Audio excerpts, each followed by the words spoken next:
Hopefully, we all know about the importance of defining customer profiles and understanding the buying committees that we are trying to influence and engage about our products and solutions. But according to today's guest, we are still doing it wrong all too often. In this episode, we're going to discuss what it takes to shift from an inside-out thinking style to an outside-in mindset, and talk about the practical steps to really operationalize this type of thinking much more effectively into a unified go-to-market strategy. So thank you again for joining us for another episode of Go-to-Market Innovators.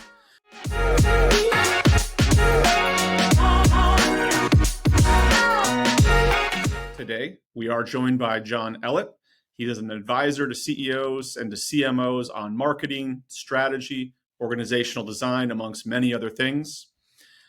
First and foremost, though, congratulations, John, on recently retiring from your full-time post as the senior partner at Profit, where he was helping some of the country's leading marketing organizations and change agents to accelerate their growth. Prior to his stint leading the Profit organization, he had been a marketer himself. He had been leading rapid growth at organizations like Dell and IBM, but also a very accomplished writer and thought leader, including the work, the CMO Manifesto that he published a while back, and his ongoing contributions to the Forbes CMO network. Welcome, John. Yeah, thank you for having me. It's good to be able to share some insights. 45 years of stuff that has accumulated. Now that I'm retiring, I get to pontificate on all these things that I've been thinking about for a while. So. No, we are excited to have the conversation and share all the knowledge that you've accumulated from across your own personal experiences, but also the litany of amazing organizations that you've gotten to work with as well. We have known each other a long time. I think it goes back to the good old days of sitting at the Masters and watching some amazing golf, but then also working together, collaborating over the years. And one of the things that you've always talked about to me is the problem with go-to-market strategy and how it's just been around for a really long time and continues to be out there. And the one piece that I alluded to earlier that we want to spend time on today is unpacking this idea that you have been an advocate for of how do you shift to the mindset to be about thinking from the outside in versus inside out. Yeah. Let's start there. Can you elaborate on what does this mean to you and what is the problem that you're seeing right now? Yeah. So many technology companies, other companies as well, get really focused on selling, right? From a sales perspective or promoting from a marketing perspective, and oftentimes lose sight of empathy for the customer. And I think great go-to-market programs start with that customer empathy, thinking about not how do we sell, but how do we help customers buy. And if you change that lens and change that mindset, all kinds of things begin to look differently. And through that new lens, more effective sales and marketing programs can get developed to bring that customer perspective to the table. And it's a transformative way of thinking that I don't see enough companies embracing, but the ones that do are really a leg up on their competition because they're connecting with the people that matter most, potential and current customers. Yeah. And to that point, I think part of the rub of this is that many companies probably think that they are looking at it outside in. But what you've observed through a lot of hands-on experience is there's a disconnect, right? They think they're doing this, but they're not actually doing it. Maybe we should start with any examples you would share of companies that are just absolutely getting it right. And what are you seeing that's different from one or two of those companies? Yeah, I think one of the symptoms that you can see is feature-first promotional communications, and that really doesn't necessarily start the connecting process with customers where they're at in their buying journey. One of the companies I've had the good fortune of working with the leadership team over, probably the last half a dozen years is Planful. And they're a financial management software product that helps put together financial plans. But if you look at their website, they've started with actually naming their products Planful for marketers, Planful for financial planners, Planful for IT. Right? So they, from the very beginning, they're connecting with the audience based on who the audience is and where they sit.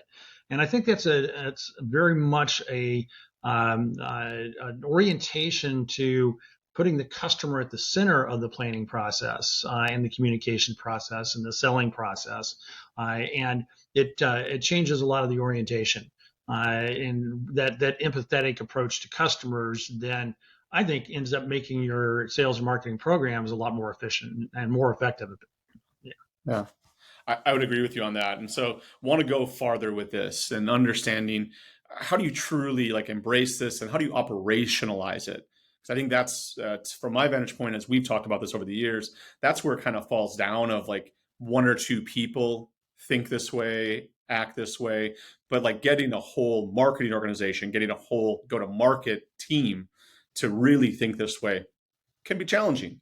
So when you think about it, like what are the steps that should be taken to kind of live this as your way of going to market? Yeah. So I think the first three steps are one, starting with who is the ideal customer profile that you're trying to connect to. What kind of customers do you have a strategic advantage to be able to connect with? Whose problems are you solving best and better than your competitors? And what does that organization look like? What are the characteristics of the company that you're trying to attract? And then getting the sales and marketing teams aligned on that profile. And that sounds so simple, but it is so powerful to be able to actually have sales and marketing on the same page about who you're going after. It's really quite effective, right?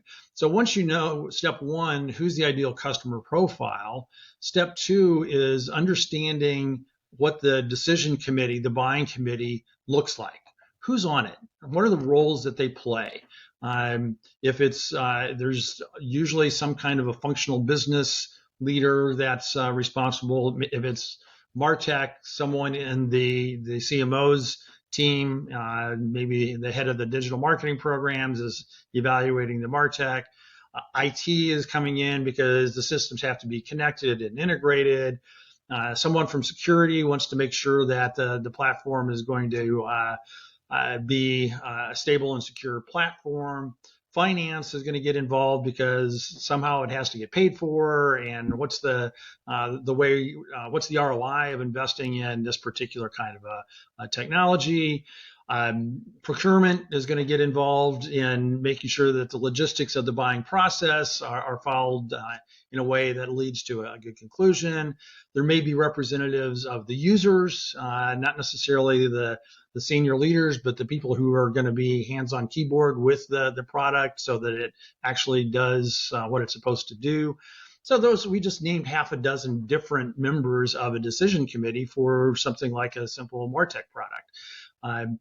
And so understanding who they are, what are their motivations, so that as you get ready to communicate at different stages of the buying process, then you can connect the right kind of conversation at the right point, which leads to step number three, which is now put together a relatively simple understanding of what the buying process looks like. What are the stages of the customer decision journey?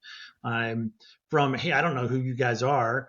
I didn't know I had a problem, or I have a problem and I now need to begin to look for solutions. I'm, identifying a short list. I'm getting some basic information.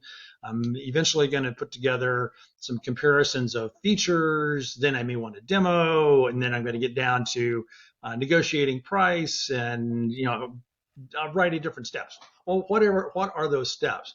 And coming out of that, you can develop a really nice matrix of the stages of the buying process and the members of the decision team, and say there's simplistically 5 stages and 5 buying processes, you've got 25 cells now that you can use as a planning tool for who's responsible for the interaction point. Is that marketing or sales or a joint effort? What's the message that the customer needs to hear at that point in time? What's the content that you're going to use to communicate at that stage to that right person? And now you've got a really well-formed planning tool that allows you to create the right kind of content, the right kind of messaging, and the right kind of go-to-market motion with sales marketing in lockstep about how to go about it. Yeah.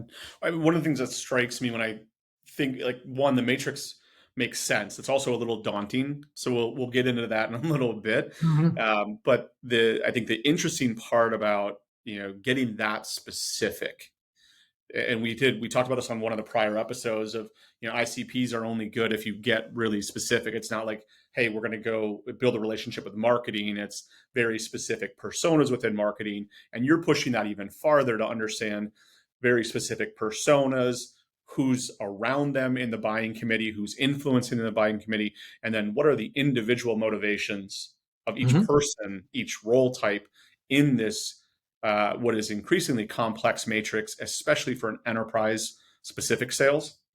The one thing that jumped out at me as you were talking through this is, like, how frequently do you look to companies, or even for your own prior companies, how much do you change this? Is this a annual update that you do? Is it more of a ad hoc dynamic thing? And why this jumps to mind is, like, obviously we're in super challenging, interesting times with recessionary type effects impacting so many businesses around the world right now. So the motivations and the Mm-hmm. involvement and, frankly, the influence of, say, that finance and procurement persona has changed drastically in the last 6 to 9 months. Mm-hmm. And so I'm just kind of curious of, like, how do you coach us to think about dynamically managing this matrix and updating it? Yeah, I think the matrix can be put together at the beginning of a planning process. If you don't have one, get one in place. And then, every 6 months to year, depending on what the planning cycle for companies are, um, look to refresh. Hmm. Have the motivations of the different constituents changed, right? Has the importance of a particular member of the buying committee changed, right? Are they looking for something different than before? Have there been changes in the competitive marketplace that you need to address so that you're connecting with maybe a little different content at a particular point in the buying process that you weren't able to address before? So it does need to be refreshed periodically to make sure that you're staying current with what's on the minds of the individuals that you're trying to impact. But it's not a weekly thing. It's, maybe, every 3 to 6 months, take a look, refresh. Hey, are we still good? It's a good place to audit content. Very few companies start by having content optimized for all 25 cells, in the example that we just gave. More common that I see is what I call random acts of content, where, hey, we got a really good piece of content, let's go promote it. And then as you look at that, it's like, okay, which audience are we trying to connect with? What stage of the buying process is this content really geared for? Is that the part of the kind of the funnel that we need to address most? Is it getting new people into it? Is it converting people, once they're, raising their hand and saying, I'm interested? And so you can overlay the selling process with the buying Hmm. process and diagnose how well you're doing at helping get people get through their buying decisions. Is it getting them to raise their hand, or is the problem I can't get them to convert? And again, having this kind of a disciplined matrix allows you to assess where the improvements can be made to get to the revenue that ultimately you're trying to get to.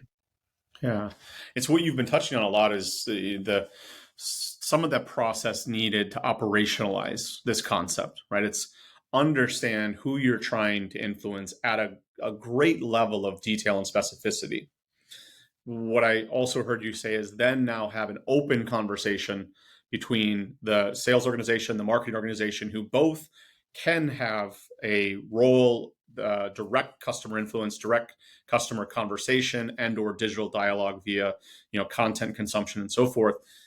Let's talk a little bit more about that operationalizing, because I think you've alluded to different technology and tools that you and your clients have used in the past.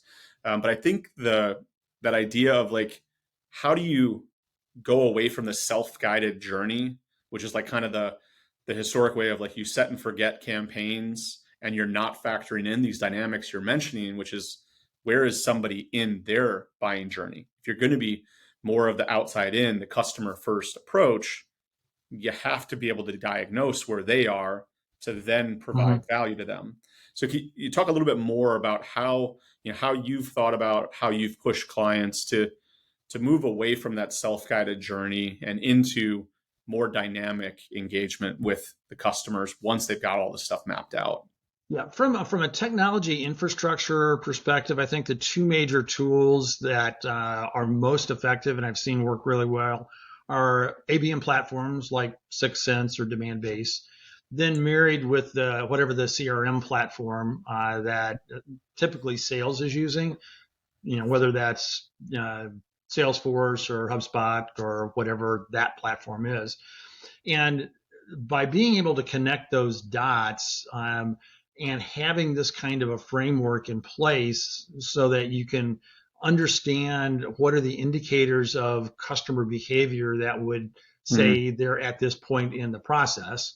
You can connect the dots between sales and marketing on by customer of where they're at and by person in the decision journey of how engaged they are on the buying committee.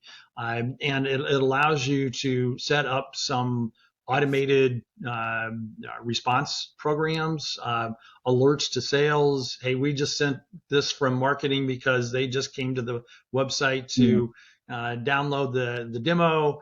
You may want to follow up from a sales perspective in a week to see how the demo went. Is there any problems that you need solved? Or, so that intelligence is really interconnected when you put those two platforms together and do it with this kind of a decision journey mindset embedded in the process. Yeah. One of the things you just said really, really stuck with me. The idea of marketing dynamically also communicating with sales of, hey, we just saw this signal and took this action, and we want you to be aware of it.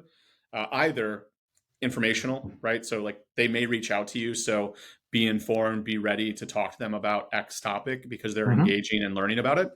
Or maybe it is because there's an offer or an ask that's tied to it that you want to make sure that they can communicate again if the customer reaches out or if they need to proactively reach Mm-hmm. out. That idea of alerting the sales team, like, that screams at one of the themes of what we talk about here, marketing and sales alignment. And Yes. I love that you're connecting the dots on, if this is a dynamic customer experience, we should probably think about that internal communication to keep us all aligned Yeah. as well as this is happening. Any other like tips or tricks that you've seen over the years? Any examples of ways that clients have facilitated and helped, whether it's technology based, planning processes, meetings, like anything else you would recommend for the group to think about to stay informed as these customers and prospects are dynamically engaging with your campaigns? Yeah. Well, I think one of the things that is making it harder and harder, especially for the sales organization, is more and more customers are on a self-guided buying journey, right? it used to be if I needed some information, I would call a salesperson and then they'd send me a brochure. And then if I needed a demo, I'd call a salesperson and they'd set it up. And if I needed some pricing, I'd call a salesperson and they'd tell me what to do. If I needed some customer references, I'd call a salesperson and they would send me some references, right? All of that can be done online. I can go to a website and find out more information. If I want to know what other customers are thinking, I can go to G2 and get what other customers' experiences have been and see those reviews and what's good, what's bad. So I don't have to be dependent on a salesperson. So I can get way down the decision process without ever talking to a salesperson. And I'm going through that right now, looking at insurance. It's like, I've been online shopping, I've filled out some forms, and they keep calling. It's like, I don't want to talk to you yet. And so I think that's happening more and more. And so being able to use the predictive intelligence that is embedded in some ABM platforms in particular that help prioritize when is the right time to connect with a person. Not too early, not too late, but being able, marketing can help sales say, hey, this person's done these 3 different things. That's a good indicator that they're probably ready for a conversation. Why don't you give them a call now? And so I think that kind of using predictive intelligence and insights to help prioritize who sales follows up with is a much more productive use of the highly paid sales organization's time than going out and just dialing for dollars. Right? It's there's just a lot smarter ways of going about it today. Yeah, it's also, you've got this matrix, you know who the decision makers are, you're mapping out what they care about as they're going through their journey. If you're then being given these signals, that helps you diagnose where they're at as a sales professional, as a CSM or AE, RM, whatever it is, you can give them more meaningful information because you better understand, like, oh, they're here in the process. So they're probably now starting to think about what is a comparison of our solution versus other competitors look like, or what does pricing look like? So I love that how this, this matrix up front helps you be very customer focused, but then it lives with you. It can even fit into sales methodology and how do you progress deals. Absolutely. I do want to cover one more thing before we run out of time in today's episode. I think underlying this is content, is the conversation that you have to have with the customer. Just mentioning that grid earlier on, like 25 different variables within here, that's a lot. I don't think any marketing team can maybe cover all the ground of all the variations of content across the buying committee and each stage within there. But it also strikes me that you can't abdicate that as a marketer. That's right.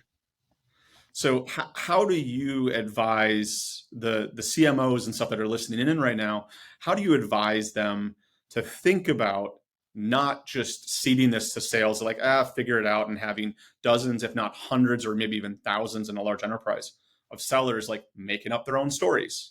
Like, what would you advise to us? Yeah, I think one, if you have the matrix, you can audit the content that you have. And in some cases, you may have fairly good content that's close, and it's just now a matter of refining certain pieces in a way that's a little bit more direct to the customer situation at that stage of the buying process. But then you also have some gaps that you just prioritize which ones do you need to fill in first, right? Procurement may not be that important until late stage in the process. Right? As an example, the IT influencer may be really important in the middle, where they just need to know that it connects well and what the integration issues are. And so I got to have content for that. And if marketing isn't producing it through product marketing or content marketing or whoever's creating it, as sales enablement tools, sales is going to come up with something because the customer is going to have the questions, right? And if you look at the lost productivity, you could probably afford to spend a little bit more in getting the right content built, because it's getting built out there, whether you know it or not. In many cases, sales is having to come up with these custom emails or custom presentations or proposal document content that's customized to a particular RFP. And so there's a lot of time and energy spent throughout the organization, in effect, getting this matrix filled out. You just may not know that it's actually going on. So if you can get your arms around that and centralize it in a way that prioritizes what's most important, at each one of these cells, you're going to end up not wasting a lot of this other energy that's probably going on in the company anyways. Yeah, yeah. It's almost like you do a time spent survey with your sales organization, CSM organization, and you're going to find out that the thousands of hours they're spending coming up with this themselves can be solved if you make sure to prioritize it in a product marketing or content marketing organization. John, this has been phenomenal to really dig into the idea and the process with which folks can use decision making journeys and matrix to help shift to really living outside in and being focused on their customers first and foremost. As we wrap for today, wanted to give you an opportunity. Any final parting words of wisdom for us? I'd just say in a nutshell, if you can rethink the mission that you're on to helping customers buy versus, constantly be selling, constantly be closing, you'll be in a much more effective place to meet the ultimate goals that you're trying to meet. Awesome. Thank you, John. It's been a pleasure as always. And thank you to everybody for tuning in. Look forward to the next episode and have a fantastic rest of the day. Thank you, Mike.